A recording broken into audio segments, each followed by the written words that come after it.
দেখো বন্ধুরা, আজকে সারাদিন ভিডিও দিতে পারিনি। আমার মা খুব অসুস্থ, বলছি না আমার মা খুব অসুস্থ। হ্যাঁ, গত রোববার থেকে আমরা এতটা হয়ে গেছি, ইনভলভ হয়ে গেছি মার সঙ্গে, যে আমাদের রান্না খাওয়া কি, আজকে সারাদিন আমাদের রান্না খাওয়া হয়নি। এই দেখো কি হয়েছে আজকে। এই যে এখন রান্না, এই দেখো রুটি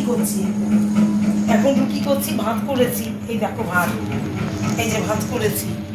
এবার আটাটা ছিল, রুটিটা করে নিই, কালকে সোমবার তো। আর এখানে দেখো আলু সিদ্ধ গরম গরম, এই যে দেখো আলু সিদ্ধ, আলু চোখা মানে তেল আর লঙ্কা দিয়ে, পেঁয়াজ দেবো না, গরম তো এই জন্য খুলে রেখেছি। আর এখানে কালকের এক পিস মাছ ছিল, সেটা বের করে নিয়েছি। আর এখানে দেখো করেছি এখন খাসির মাংস, অল্প একটু মাংস করে নিয়েছি। এবারে কী দিয়ে খাবো?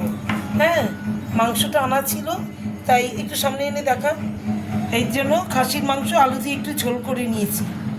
হ্যাঁ, এই আজকে আমার মেনুগুলো হচ্ছে এই যে খাসির মাংস, এখানে আলু সেদ্ধ, আর এক পিস মাছ আছে কালকের, এটা জাল দেবো এখন।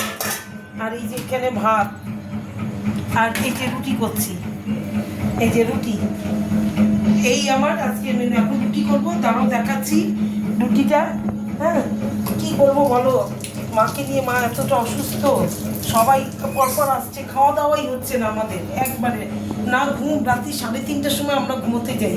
এটা কি ঘুমের সময় বলো? রাত্রি 1:45টার সময় খেতে বসি এখন।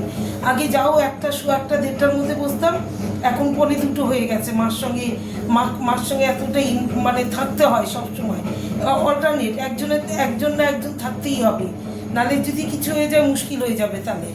কারণ সবাই, দাদা দিদিরা সবাই দোষারোপ করবে তাহলে আমাদের। দাদা কোনো ঘরে থাকে, সে তো ছেড়ে কথা বলবে না। হ্যাঁ, আর দিদি কিছু বলবে না হয়তো, দাদা দেখেও না মাকে, অথচ ছেড়েও কথা বলবে না। এমনি দেখতে, খবর দিলে আসে দেখতে মাকে। এই দেখো আমি আজকে কি করছি, এই দেখো, এখন আমি করবো রুটি। এই দেখো রুটি দিচ্ছি, চলো এখন রুটি করবো, কয়েকটা রুটি, এই 8টার মতো রুটি হয়েছে এখন। হ্যাঁ, এই রুটিটাই করবো, সব হয়ে গেছে, করেছি। এই এত দেরি হলো। এবার সারাদিন ওই মিষ্টি, মুড়ি, এগুলো, পাউরুটি ছিল, পাউরুটি এগুলো খেয়েছি। আর এইবেলা রান্না, ছেলেটারও খাওয়া হয় না, এর জন্য এখন ছেলেটাও দেখি খুব হয়ে যাচ্ছে, পেট গরম হয়ে যাচ্ছে না খেতে খেতে। এরকম করলে কতদিন চলবো বুঝতে পারছি না, কতদিন এইভাবে চলবো বুঝতে পারছি না।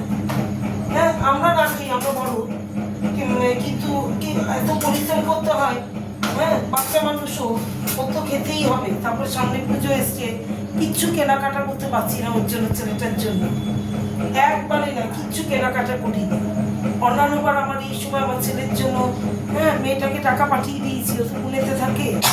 এইবার ছেলেটার জন্য কিচ্ছু কিনতে পারলাম না, যেতেই পারছি না ঘরে ফেলে, মানে মাকে ফেলে। কেউ না, আমিও না, দিদিও না। এবার কি করবো বলো, ঘরে চাল টালগুলো শেষ হয়ে যাচ্ছে, মাসের সদাইও আনতে পারিনি এখনো পর্যন্ত।